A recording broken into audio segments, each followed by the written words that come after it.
Hi guys, it's Alyssa Hope Wagner here. Normally I do a video about faith or my writing, but today it's going to be a little different.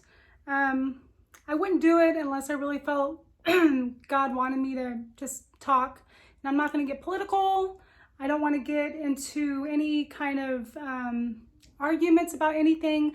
I'm just going to tell you what I experienced because my family and I just found out we had COVID.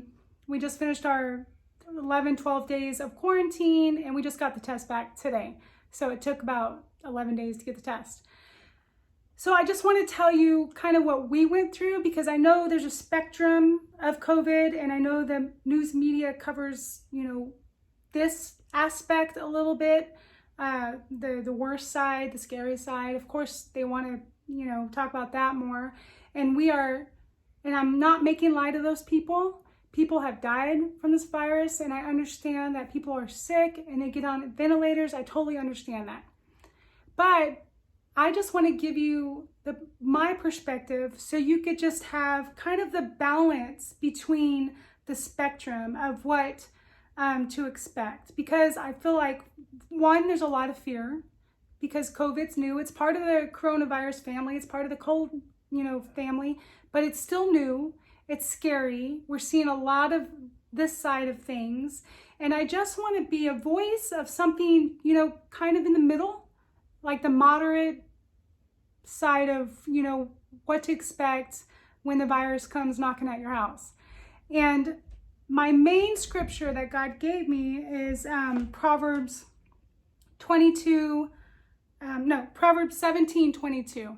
And it says, a joyful heart is good medicine, but a broken spirit dries up the bones. And so what people don't realize is that your mind, your body, your spirit, they're all connected. And so if the virus comes knocking at your door and you're full of fear, full of anxiety, full of just bitterness and just so many crazy emotions there are right now, it's going to make the process of healing I think it's going to make it more difficult because everything is so connected. And so if we can adjust our attitudes going in it, that God is with us, that we are strong in Him, that we are capable, that there's nothing that surprises God, then I think we can switch something in our mind and spirit to help us to be more empowered to fight this thing. Does that make sense? I only want to be a voice of comfort.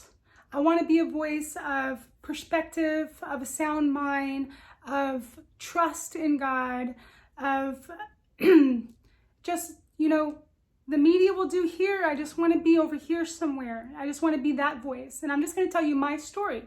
And I know there's different stories out there. I know there's people hurting. I know people, there's different examples of different things. I am only giving you my perspective of what me and my family went through, and it's just as valid.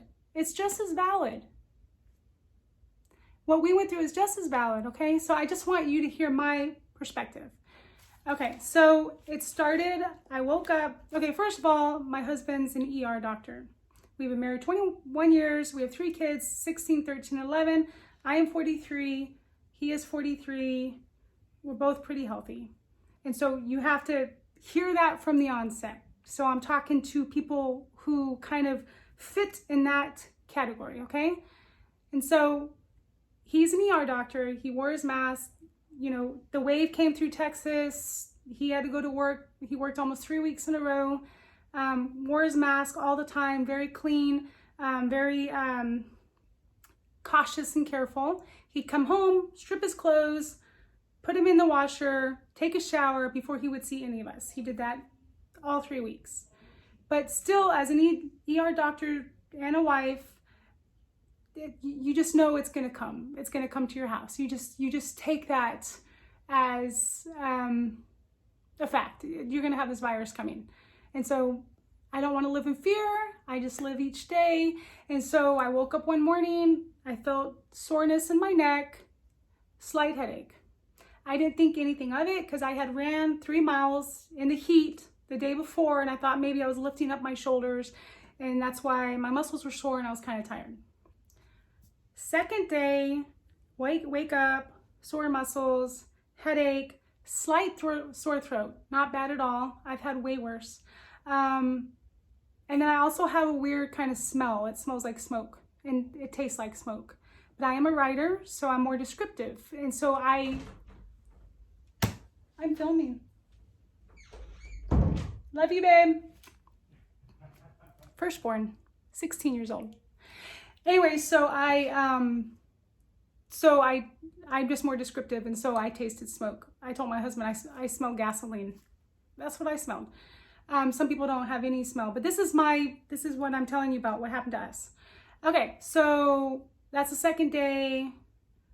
Husband comes home with a shot because he gives me a shot in the butt of steroids, and he shoves the Q-tip up my nose. And I was getting kind of whiny with God. I was like, God, I don't want to go through this. That's how I was feeling, like, because there's so much fear involved, and it's easy to open that door and just jump into all that fear. And I was like, God, I don't want to go through this. And you know what God said? He said, Alyssa, you're going to be uncomfortable, but you've been through worse. I went to the ER when my twin sister almost died in a car accident. I sat next to my husband after he had a 9-hour surgery on his face. Like, I pushed 3 babies out of my body. I went into an MMA fight. Like, I have experienced worse. And so when he told me that, he just said, yes, you're going to be uncomfortable, but you've been through worse.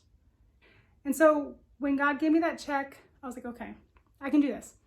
So the third day, I don't get out of bed at all. I just like, I'm going to stay in bed. I'm going to give my body all the ability to heal quickly. I was reading scripture, listening to scripture, drinking water, just doing everything I could to just give my body a chance to rest and to get through this.